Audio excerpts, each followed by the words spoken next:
नमस्कार, स्वागत है आप सभी का एसीएन न्यूज पर। मैं हूं शाहीन खान। नजर डालते खबरों पर। मुख्यमंत्री विष्णुदेव साय शनिवार को महासमुंद जिले के मचेवा पहुंचे, जहां वे महाप्रभु वल्लभाचार्य स्नातकोत्तर महाविद्यालय मचेवा में आयोजित स्वामित्व कार्ड वितरण कार्यक्रम में शामिल हुए। प्रधानमंत्री नरेंद्र मोदी ने वीडियो कॉन्फ्रेंसिंग के माध्यम से 10 राज्यों और 2 केंद्र शासित प्रदेशों के 230 से अधिक जिलों के 50,000 से अधिक गांवों में संपत्ति मालिकों को स्वामित्व योजना के तहत 65 लाख से अधिक संपत्ति कार्ड वितरित किए।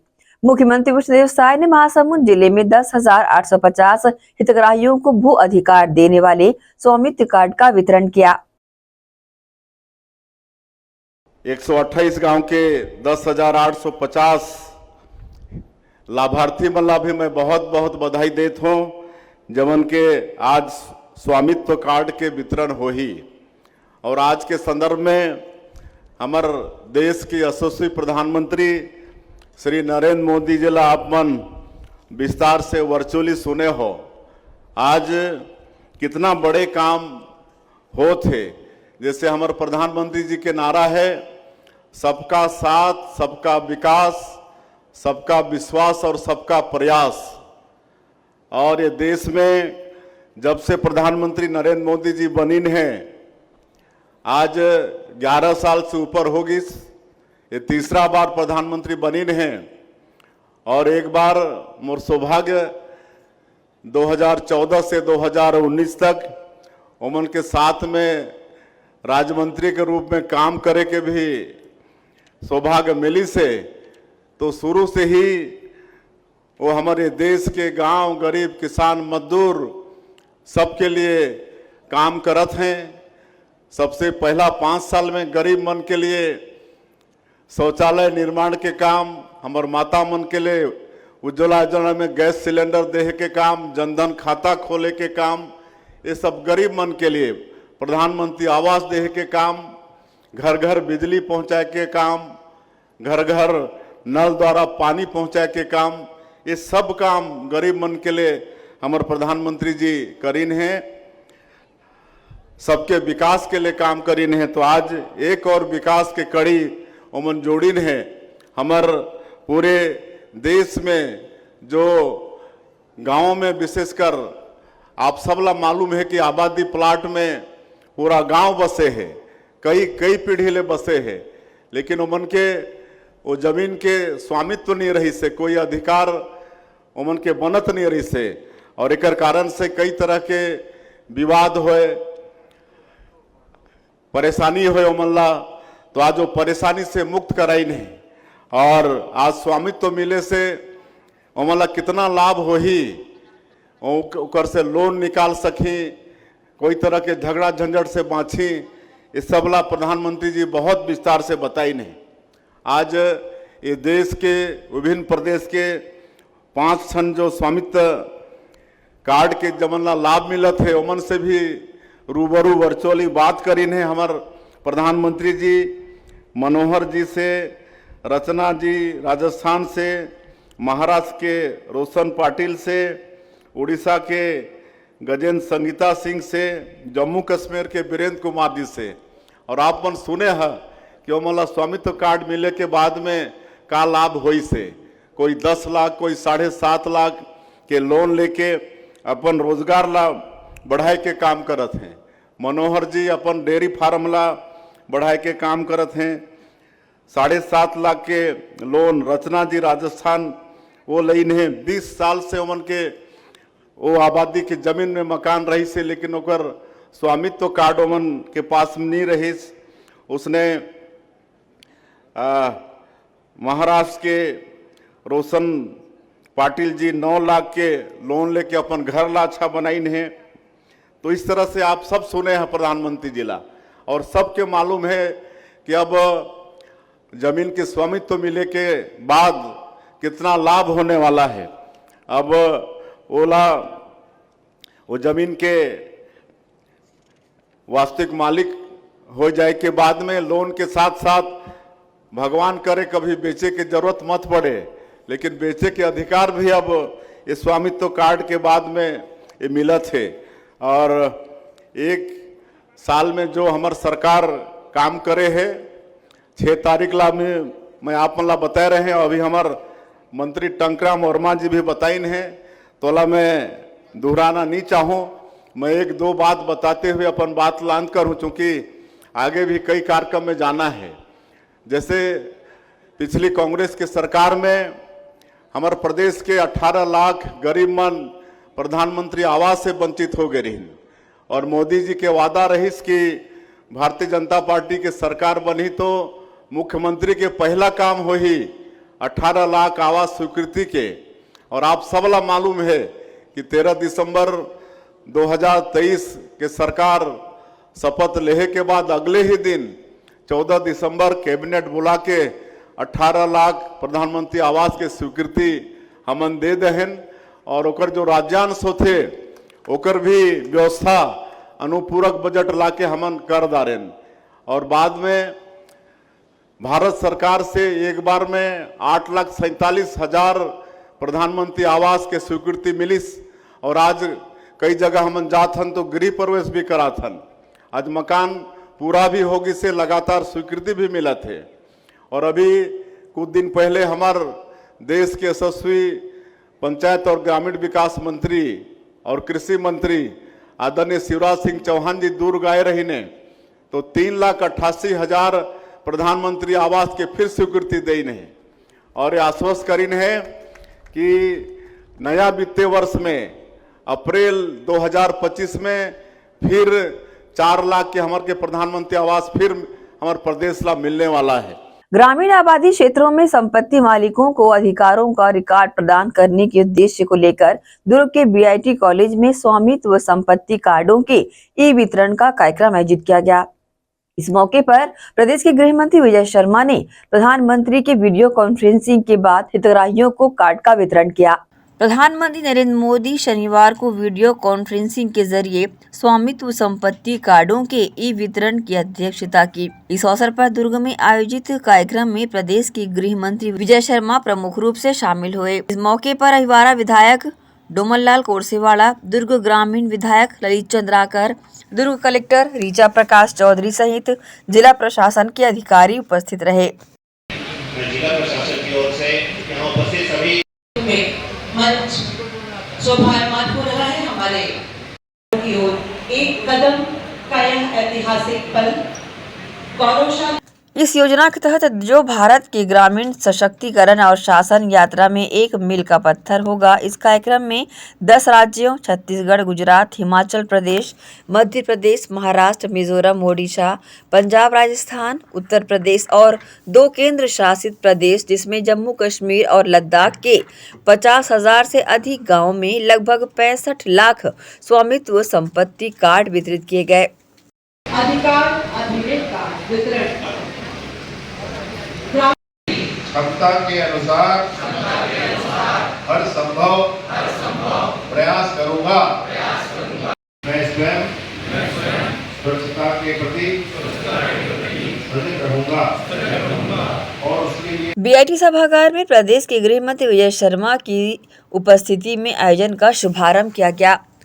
सभागार में उपस्थित लोगों ने प्रधानमंत्री का वर्चुअल संबोधन सुना। इसके बाद यहां के 10,325 हितग्राहियों को कार्ड का वितरण किया गया। इस संबंध में गृह मंत्री ने प्रतिक्रिया दी। ग्रामीण क्षेत्रों में प्रचलित आबादी का जो क्षेत्र होता है वहाँ पर जमीन, बाड़ी और मकान लोगों का होता है, परंतु उसका कोई मूल्य नहीं होता है, उसका रजिस्ट्री नहीं हो सकता है, वो बैंक से उसमें ट्रांजेक्शन नहीं किया जा सकता, बैंक में वो मॉर्गेज नहीं हो सकता था। स्वामित्व योजना के अंतर्गत समूचे देश में 2020 से योजना को प्रारंभ करके और नया जितने भी प्रचलित आबादी हैं उसका नक्शा बनवा करके हर एक व्यक्ति का स्थान, आबादी क्षेत्र में आने वाले गली, सड़क, तालाब, गौठान सबको चिन्हांकित करके स्वामित्व योजना बनाई गई है।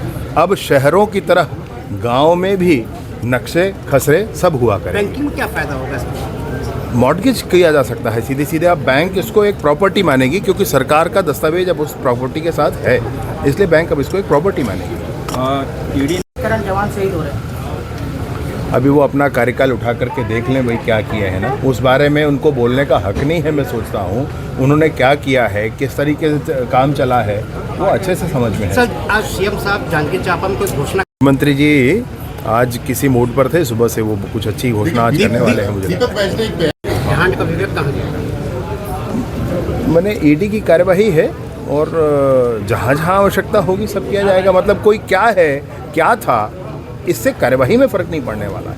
सर, कार्यवाही तो अपने हिसाब से होगी, गुनाह के आधार पर होगी। भूपेश बघेल का कहना है कि जवान आचार संहिता का तो अभी कोई डेट मुझे नहीं मालूम है, परंतु शायद शीघ्र हो जाएगा ऐसा लगता है। सुप्रीम कोर्ट का डायरेक्शन है भाई, सुप्रीम कोर्ट की व्यवस्था है।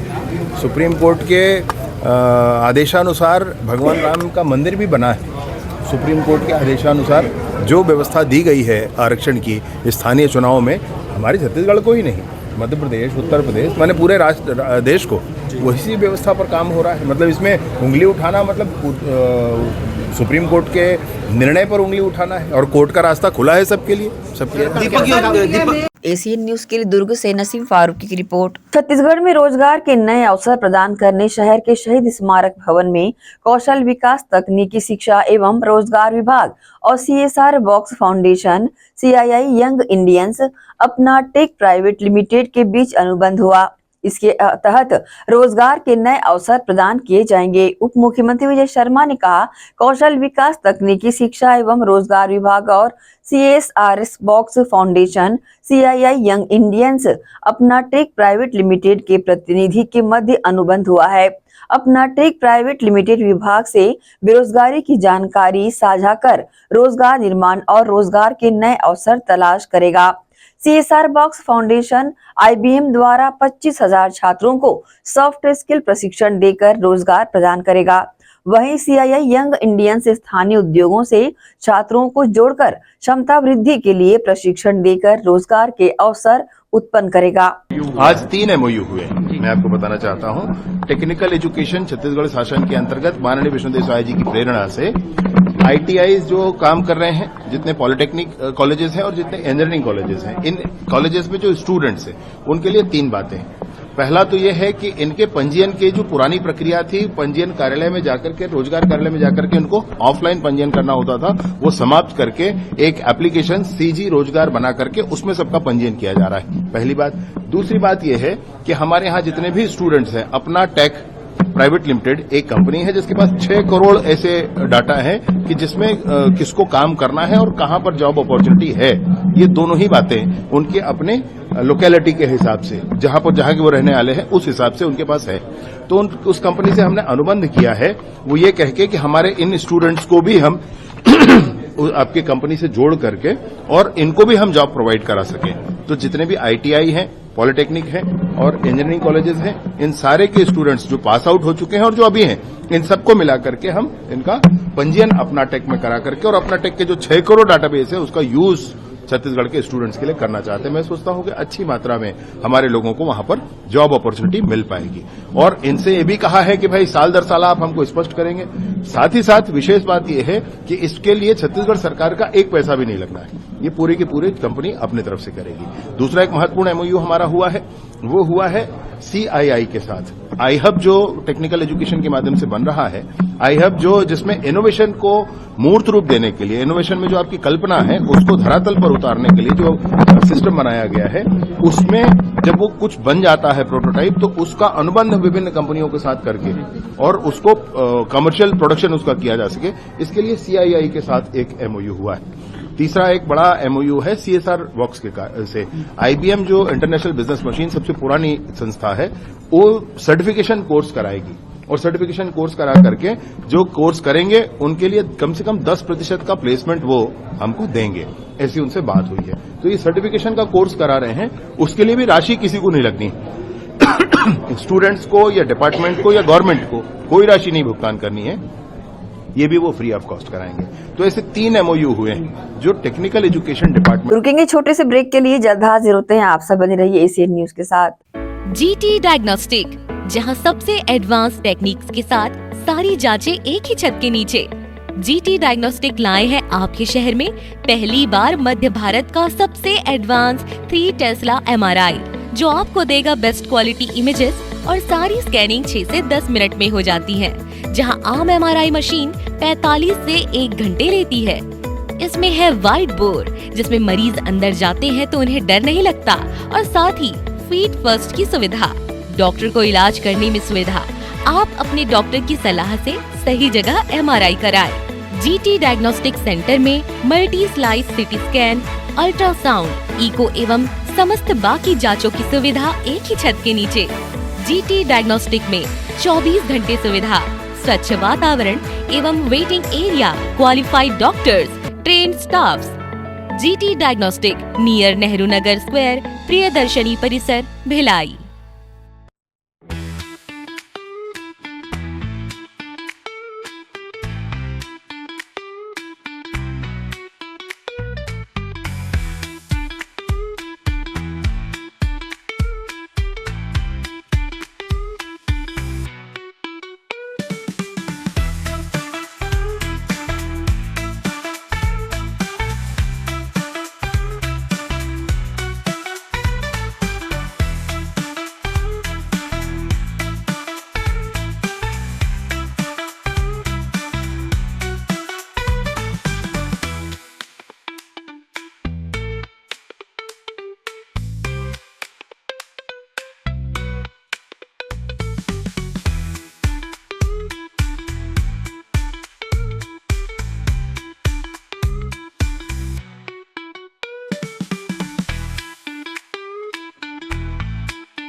ब्रेक के बाद आपका स्वागत है। ओबीसी आरक्षण को लेकर छत्तीसगढ़ की राजनीति गर्म है। कांग्रेस ने शुक्रवार को प्रेस कॉन्फ्रेंस कर भाजपा पर गंभीर आरोप लगाए। पीसीसी चीफ दीपक बैज ने कहा कि ओबीसी आरक्षण को सरकार गंभीरता से ले। ओबीसी वर्ग को कैसे उनका हक मिले, इसे लेकर सरकार को प्रयास करना चाहिए। दीपक बैज ने आगे कहा कि हार के डर से घबराई बीजेपी अब ईवीएम की शरण में पहुंच गई है। पहले बैलेट पेपर से चुनाव कराने की बात कही, अब ईवीएम से चुनाव कराने की बात कही जा रही है।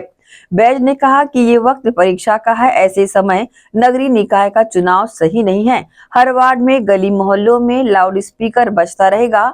बच्चे परीक्षा की तैयारियां कैसे करेंगे? वहीं आंगनबाड़ी केंद्र, स्कूलों में ही पोलिंग बूथ होंगे, ऐसे में चुनाव कराना छात्र हित में नहीं होगा। सरकार को स्पष्ट करना चाहिए कि पहले परीक्षा हो कि चुनाव। वहीं धान खरीदी को लेकर अव्यवस्था का भी आरोप कांग्रेस ने लगाया है। उन्होंने कहा कि किसानों को धान का भुगतान नहीं हो रहा है। जिस तरह से पूरे प्रदेश में वर्तमान में ओबीसी आरक्षण को लेकर हाहाकार मचा हुआ है और हम लोग चाहते हैं कि सरकार इसको गंभीरता से ले और ओबीसी वर्ग के आरक्षण को बहाल करने के लिए जो प्रयास करना पड़े सरकार उस पे करे। इसलिए क्योंकि भाजपा सरकार के द्वारा वर्तमान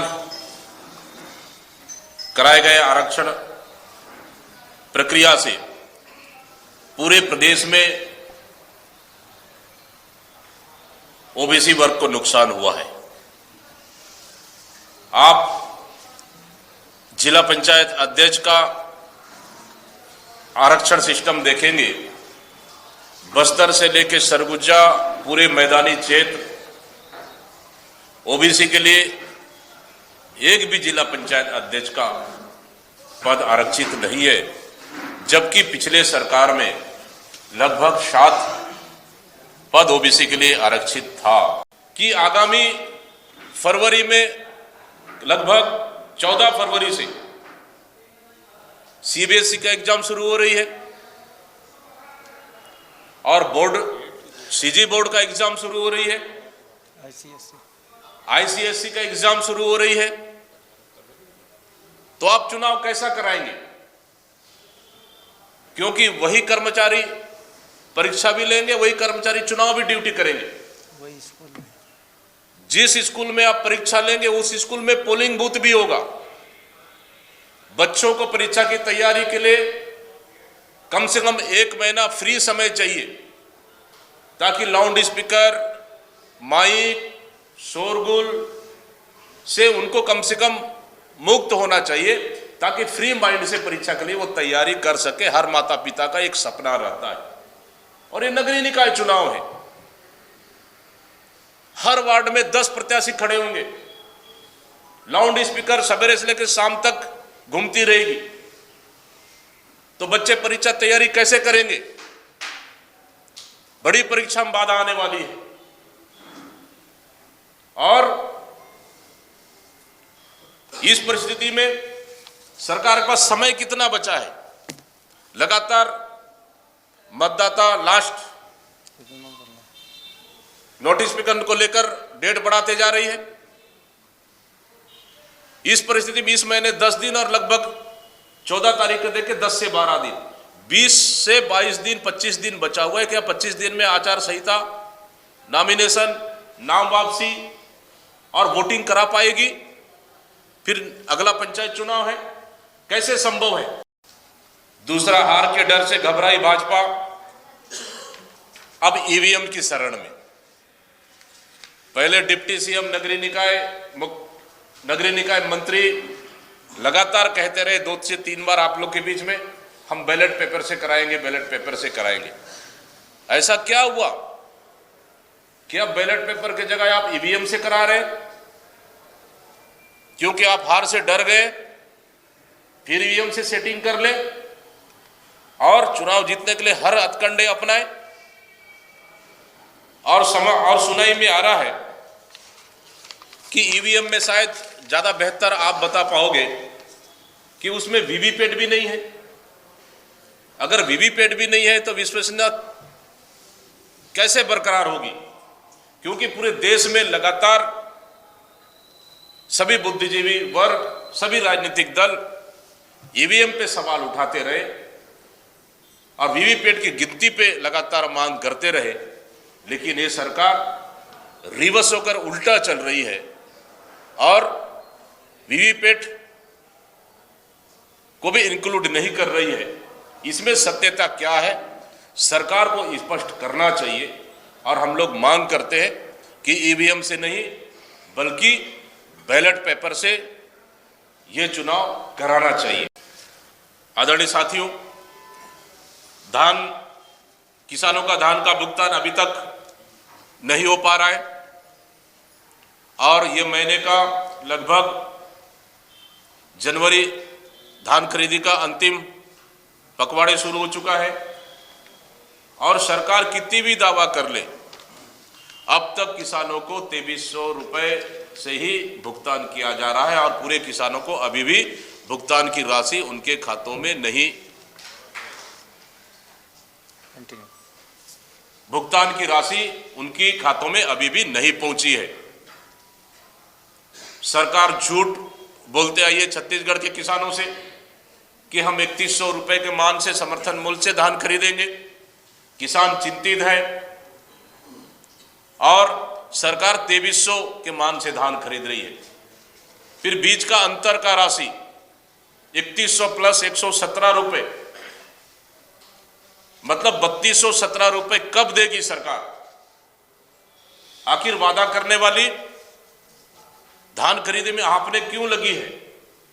हम इस सरकार से पूछना चाहते हैं, क्या किसानों से सरकार न्याय कर रही है या अन्याय कर रही है? हम इस सरकार से पूछना चाहते हैं, अगर कब मिलेगा 3217 रुपए? सुकमा बीजापुर जिले के सीमाओं में जो मुठभेड़ हुई है, लगभग 12 नक्सलियों को मारने का दावा किया जा रहा है, तो निश्चित रूप से मैं फोर्स को बहुत बहुत बधाई और शुभकामनाएं देता हूं। जैसे हमारे जवान इच्छा शक्ति और बहादुरी दिखा रहे, वैसे ही इच्छा शक्ति अगर सरकार दिखाती, मैं समझता हूं कि पिछले दिनों 8 जवानों की शहादत नहीं होती। इसलिए मैं बहादुर जवानों को नमन और बधाई देता हूं। देखिए, आर्थिक रूप से तो हम बीजेपी से सच्चाई कमजोर हैं। अब हमको अमर अग्रवाल से तुलना करेंगे, अजय चंद्राकर से तुलना करेंगे, राजेश मुड़त से तुलना करेंगे, बृजमोहन अग्रवाल तुलना करें, तो हम कमजोर हैं आर्थिक रूप से, लेकिन हम मानसिक रूप से मजबूत हैं। दूसरी चीज, नगरीय निकाय चुनाव के लिए हम लोगों ने नगर पंचायत की तैयारियां हम लोगों ने शुरू कर दी है। पर्यवेक्षक भेज दिया गया है, पर्यवेक्षक बैठक कर रहे हैं, नियुक्ति कर दी है। हम लोग नगर पालिका और नगर निगम के लिए भी पर्यवेक्षक नियुक्त कर दिए और जल्द ही हम प्रभारी भी बनाने वाले हैं। और पंचायत चुनाव के लिए भी हम जल्द ही उसके लिए भी हम टीम बनाने वाले हैं, ताकि जाएं और वहाँ के कार्यकर्ताओं से चर्चा करें, जो जीतने के लायक योग्य प्रत्याशी है उनका नाम सेलेक्ट करके लाएं, ताकि हम उनको मजबूती से चुनाव लड़ा सके। ये हम लोगों ने तय कर लिया और हमारी तैयारियां नगरीय निकाय चुनाव और पंचायत चुनाव के लिए। राजधानी रायपुर से बड़ी खबर निकलकर सामने आई है, जहां वित्त मंत्री ओपी चौधरी के बंगले के बाहर बर्खास्त सहायक महिला शिक्षकों ने प्रदर्शन कर डाला। ये महिला शिक्षिकाएं समायोजन की मांग को लेकर नारेबाजी कर रही थी। पिछले 15 महीनों से सहायक शिक्षक पद पर नौकरी कर रहे थे। आज संयोजन की मांग को लेकर मंत्री बंगले के बाहर प्रदर्शन किया। पुलिस की चेतावनी के बाद भी प्रदर्शनकारी हटने को तैयार नहीं हुए। प्रदर्शन करने पहुंची महिला शिक्षिकाओं ने बताया कि सहायक शिक्षक के पद पर कार्यरत थे, हमें बर्खास्त कर दिया गया। अब समायोजन की मांग कर रहे हैं कि हमें समायोजित किया जाए। समायोजन के लिए जो कमेटी गठित की गई है वह कब रिपोर्ट देगी, इसका कोई अपडेट नहीं दिया गया है। बर्खास्त सहायक शिक्षकों के प्रदर्शन को लेकर कांग्रेस नेता सुशील आनंद शुक्ला ने कहा कि 3000 बर्खास्त बीएड शिक्षकों का प्रतिनिधि मंडल अपनी नौकरी की मांग को लेकर मंत्री ओपी चौधरी से मिलने उनके निवास गया हुआ था। मंत्री जी नहीं मिले। पुलिस बर्खास्त शिक्षकों को जबरिया बसों में भरकर नया रायपुर घुमा रही है।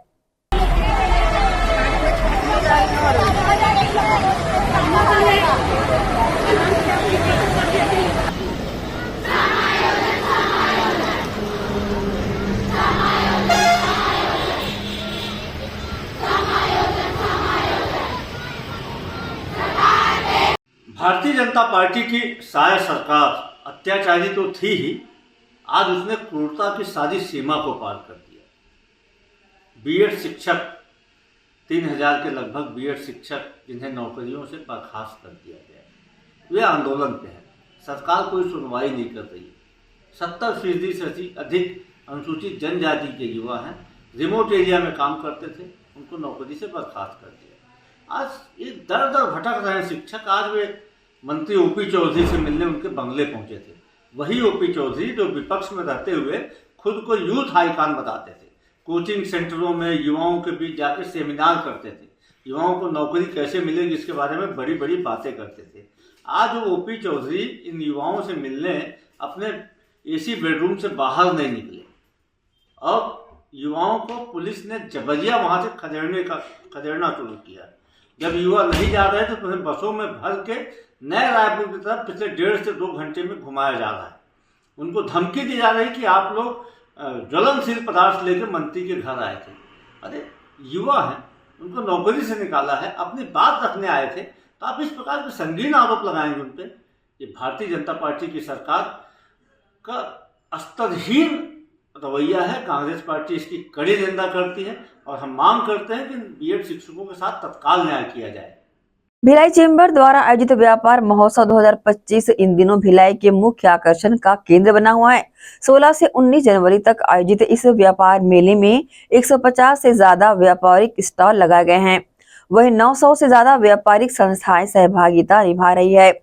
इस वजह से हर दिन हजारों लोग इस व्यापार मेले में शामिल होने पहुंच रहे हैं। इस मौके पर प्रतिदिन सांस्कृतिक कार्यक्रमों का आयोजन भी यहां पर किया जा रहा है, जिसमें युवा नाच गाना करते नजर आ रहे हैं। शुक्रवार को भी पूरे दिन कार्यक्रमों का दौर चलता रहा। व्यापार मेले में artificial intelligence, digital innovation, automation, हस्तशिल्प कला, फैशन, घरेलू उत्पादों से लेकर अन्य कई संस्थाओं द्वारा स्टॉल लगाए गए हैं।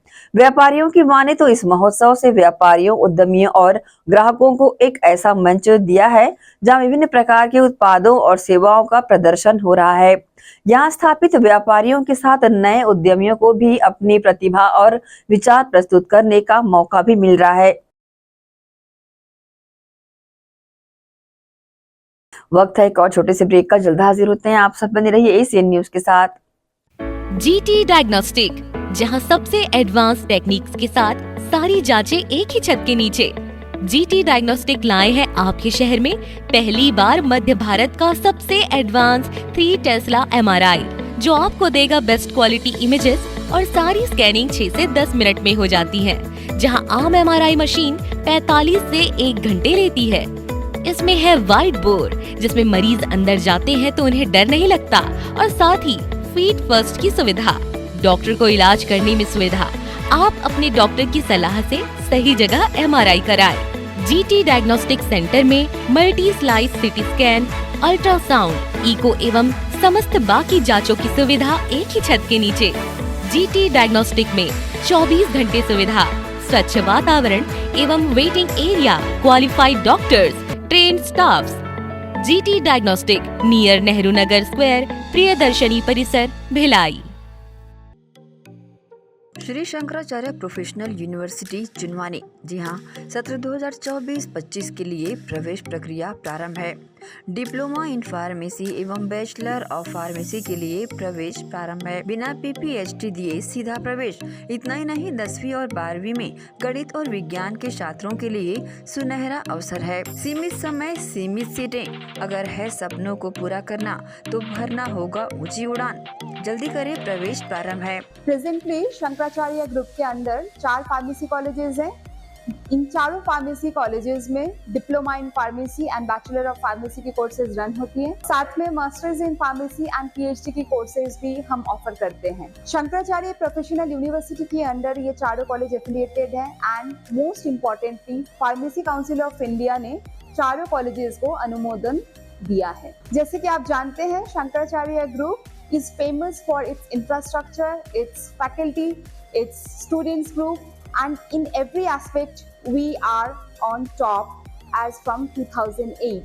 So in this year also, अगर आप चाहते हैं कि आप 12th के बाद साइंस में आपके भविष्य बनाना चाहते हैं, तो शंकराचार्य प्रोफेशनल यूनिवर्सिटी में एक बार जरूर आए। फार्मेसी कोर्स में अभी डायरेक्ट एडमिशन 12th की % बेसिस पे दिया जा रहा है, तो जल्द से जल्द संपर्क करें। तो एडमिशन हेतु जल्दी करें। Shri Shankaracharya professional university Junwani, Bhilai, Chhattisgarh. संपर्क करें 9977258200।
ब्रेक के बाद एक बार फिर से आप सभी का स्वागत है।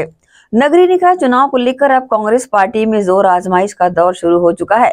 इसी के चलते कांग्रेस की आवश्यक बैठक के बाद वरिष्ठ कांग्रेसी एक दूसरे पर आरोप लगाते हुए आपस में ही भीड़ पड़े। छत्तीसगढ़ प्रदेश में त्रिस्तरीय चुनाव को लेकर चुनावी माहौल बनने लगा है। इसी के चलते सभी पार्टियों ने अपनी अपनी दावेदारी पेश करने नेता, कार्यकर्ता और पदाधिकारी पूरे जोर शोर से आजमाइश में लगे हुए हैं। आपको हम लोग अंदर से मदद करके दिखाएंगे। हर बार में देखना। इसी कड़ी में दुर्ग के राजीव भवन में कांग्रेस पार्टी की आवश्यक बैठक आयोजित की गई। इसमें बड़ी संख्या में कांग्रेसियों ने उपस्थिति दर्ज कराई।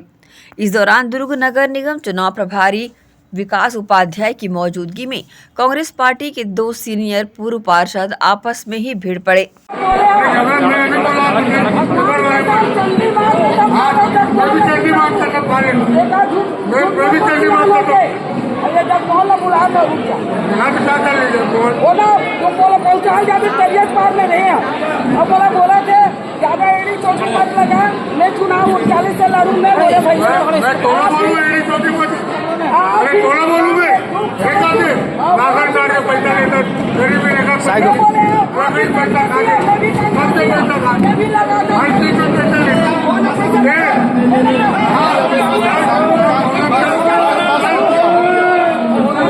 बता दें, वार्ड 39 की पूर्व पार्षद शकुन ढीमर और अन्य वार्ड के कुछ पार्षद मदन जैन ने शकुन ढीमर पर आरोप लगाते हुए पैसा लिए जाने की बात कही। साथ ही शकुन ढीमर ने बताया कि मेरे वार्ड पर जबरन प्रत्याशी बनने अपनी जोर आजमाइश में लगे हुए हैं, जिस पर पूर्व पार्षद मदन जैन ने इस आरोप को बेबुनियाद बताया और शकुन ढीमर से भिड़ पड़े। राजीव भवन में इस बीच जमकर बहसबाजी हुई। देखिए क्या कहा दोनों कांग्रेसी नेताओं ने। मेरे से 5 साल पहले 40,000 रुपए ले गई है और उसको राशन दुकान मेरे पैसे मिली है और मैंने प्रयास करके अरुण बोरा पूरा राशन दुकान तो उसको दुकान के अंदर कराऊँ। एकदम झूठा आरोप लगा रही है। सामान्य सीट हुई है। मैंने अपना दावा प्रस्तुत पार्टी में किया है। पार्टी जेकर जिसको देगी वो लड़ेगा। अभी वो एक आवाज वो देते अपने वार्ड में और एक मैं दे देता हूँ उनके वार्ड में। किसके बीच जनता आती है वो पता लग जाएगा। भारी काय को सक्रिय कार्यकर्ता थी तो हर किसी से पैसा लेना, राशन कार्ड बनाना पैसा लेना, गरीबी रेखा कार्ड बनाना पैसा लेना, विधवा पेंशन का पैसा लेना, लकड़ी का पैसा पूरा यही काम करके पूरे कांग्रेस को वह बदनाम किया। मैं शकुन ढीमर वार्ड नंबर 39 से सबसे पहले बायोडाटा अरुण भैया दे हों, ब्लॉक अध्यक्ष चल दे हों, शहर अध्यक्ष चल दे हों। ओकर बाद मोर वार्ड में मदन भैया दादागिरी से फ्लैक्स वगैरह लगा के बोलते कि ज़्यादा से एड़ी चोटी मत लगा, नहीं तो फिर ठीक नहीं होगी। ये बात बोलते और बोलते कि अगर ज़्यादा एड़ी चोटी लगावे तो राशन दुकान निरस्त कर दूँगी। अब मैं 1994 से मैं अपन कचहरी वार्ड से चुनाव लड़ के 2 बार हार के मैं पार्टी छोड़े नहीं हूँ। तीसरा बार फिर चुनाव लड़े मोर वार्ड के जनता मोल लगातार 3 बार चुनाव लड़े, सब जीते से भी। ओकर बाद फिर चुनाव में परिवर्तन के लहर चला के हरा के भी बहुत पछताई से आज फिर वही जनता मोल मांग कर रहे थे कि शकुन ही होना वो वार्ड में। ओकर सिवाय हम कोई लीडर नोट ऐसे करके पूरा वार्ड के जनता जागरूक है बोला थे। और पैसा दे हो 10 लाख की कई मोहल्ला में हमारे वार्ड में जाग भ्रमण फैलाते कि मैं शकुन 10 लाख पैसा दे। अभी तक 10 रुपया पैसा नहीं दे, मोर आमने सामने हो के बात नहीं करे। मोला धमकी दे बोल में जगमोहन ज़्यादा वार्ड नंबर 39 से मैं चुनाव लड़ूँ, ज़्यादा ईट चोटी मत लगा, नहीं तो राशन दुकान निरस्त कर दूँगी। ठीक, तो नाम परिचय। एशियन न्यूज के लिए दुर्ग से नसीम फारूकी की रिपोर्ट। सुकमा और बीजापुर के सीमा क्षेत्र पर गुरुवार को हुई मुठभेड़ के बाद सुरक्षा बलों ने इलाके में सघन तलाशी अभियान शुरू कर दिया है, जिसमें उन्हें सफलता भी मिली है। सुकमा डिस्ट्रिक्ट रिजर्व गार्ड के जवानों ने तुमरेल और तलपेरू नदी के बीच नक्सलियों के एक सुरंग और डंप सामग्री का पता लगाया है। नक्सलियों ने सुरंग के जरिए हथियार और विस्फोटक सामग्री छिपा रखी थी। सुरंग से जवानों ने विस्फोटक बनाने की मशीन, बिजली के तार, कांच की बोतलों से बने बम और भारी मात्रा में अन्य नक्सली सामग्री बरामद किया है। छत्तीसगढ़ में अन्य पिछड़ा वर्ग के आरक्षण को लेकर कांग्रेस द्वारा किए जा रहे प्रदर्शन को लेकर भारतीय जनता पार्टी के प्रदेश महामंत्री संजय श्रीवास्तव ने कहा कि आरक्षण के नाम पर लोगों को बेवकूफ बनाने वाली कांग्रेस पार्टी को अपने गिरेबान में झांक कर देखना चाहिए। पिछड़ा वर्ग के साथ आरक्षण के नाम पर भेदभाव अगर किसी ने किया तो वो कांग्रेस पार्टी ही थी। इतिहास में ये इंगित है कि जब कांग्रेस का शासन था, दत्तात्रेय रामचंद्र कापरेकर की जो रिपोर्ट आई, उस आयोग की रिपोर्ट को दरकिनार करने वाले व्यक्ति कोई और नहीं, पूर्व प्रधानमंत्री पंडित नेहरू थे। उन्होंने रिपोर्ट को प्रशासनिक अक्षमता बताया था। उनका ये कृत्य ही इस बात की ओर इंगित करता है कि समाज के अंदर जो असमानता है उसको दूर करने में पंडित नेहरू और कांग्रेस की किसी प्रकार की रुचि नहीं थी। लोगों को बेवकूफ बनाने वाली कांग्रेस की पार्टी आरक्षण के नाम पर आरक्षण को लेकर जो उनके कृत्य हैं उस पर उनको अपने गिरबान में झांकने की आवश्यकता है। इतिहास में यह इंगित है कि जब कांग्रेस शासन था, काका कालेलकर जी की रिपोर्ट जो आई थी, उस आयोग की सिफारिश को दरकिनार करने वाला कोई व्यक्ति और नहीं, पूर्व प्रधानमंत्री नेहरू जी थे, जिन्होंने उसे प्रशासनिक अक्षमता बताया था। उनका यह कृत्य ही इस बात को प्रदर्शित करता है कि समाज के अंदर में जो असमानता है उसको दूर करने में पंडित नेहरू और कांग्रेस की किसी प्रकार की कोई रुचि नहीं थी। पूर्व प्रधानमंत्री इंदिरा गांधी ने मंडल आयोग की सिफारिशों को लागू करने में देरी की।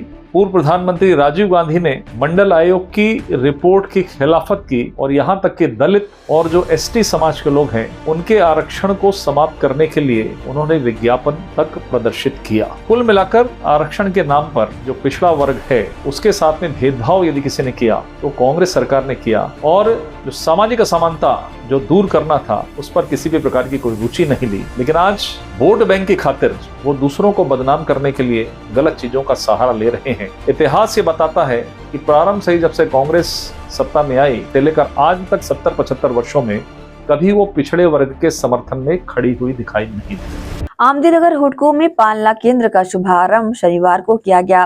कार्यक्रम अधिकारी आर.के. जमोलकर व क्षेत्रीय पार्षद सीजू एंथोनी एवं जिला महिला एवं बाल विकास अधिकारी अजय साहू की मौजूदगी में क्षेत्रीय पार्षद ने दीप प्रज्वलित कर कार्यक्रम का शुभारंभ किया। इस अवसर पर श्री राम कथा आयोजन समिति के पदाधिकारी और सदस्यगण बड़ी संख्या में शामिल रहे।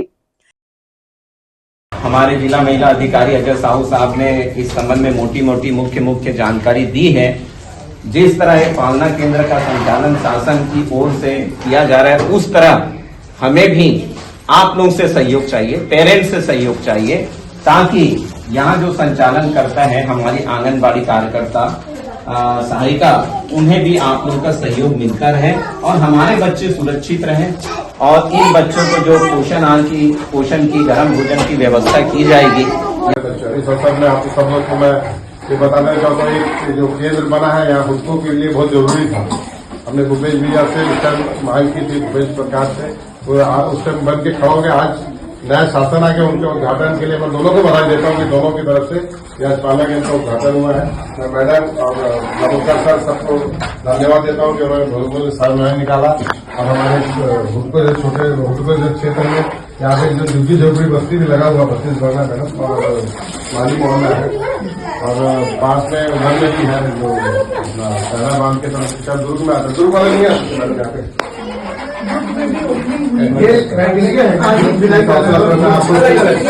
ज्यादा दूर करने से बच्चे नहीं आते।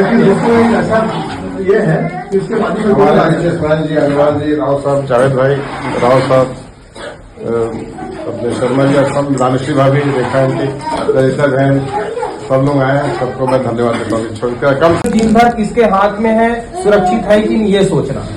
शायद शासन ने यही सोचा और इन बच्चों के लिए जो 6 महीने से लेके 6 साल तक के बच्चे हैं उनको एक पारिवारिक माहौल मिल पाए, घर टाइप का माहौल मिल पाए, इस तरीके की व्यवस्था एक पालना केंद्र के रूप में ये शुरुआत गवर्नमेंट ऑफ इंडिया कर रही है। तो इसी संदर्भ में हम लोगों ने ये प्रारंभ यहाँ कर रहे हैं। अब देखिए इसके अंतर्गत क्या क्या होगा। एक तो ये है कि 3 बार खाने का जो प्रोग्राम है वो चलेगा।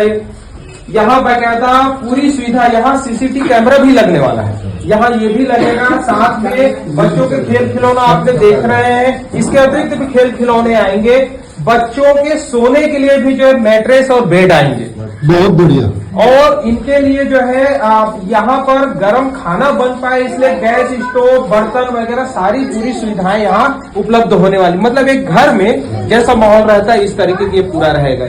एक हमारी इसमें कार्यकर्ता होगी और एक सहायिका होगी जो दिन भर देखेंगी। कार्यकर्ता का काम रहेगा बच्चों की देखभाल करना, उसको भोजन कराना, और सहायिका का काम रहेगा वो खाना जो बनाएगी, साफ सफाई हाइजीन की इसकी सुविधा की देखभाल करना। इतना ये करने के बाद भी जो है इन बच्चों के साथ हम क्या छोटे छोटे अभ्यास करेंगे, ये काम भी हमारी कार्यकर्ता के माध्यम से होगा। जैसे बच्चे खेल रहे हैं। इसी के साथ ही आपसे लेंगे इजाजत। आप सब बने रहिए एसी न्यूज के साथ। नमस्कार।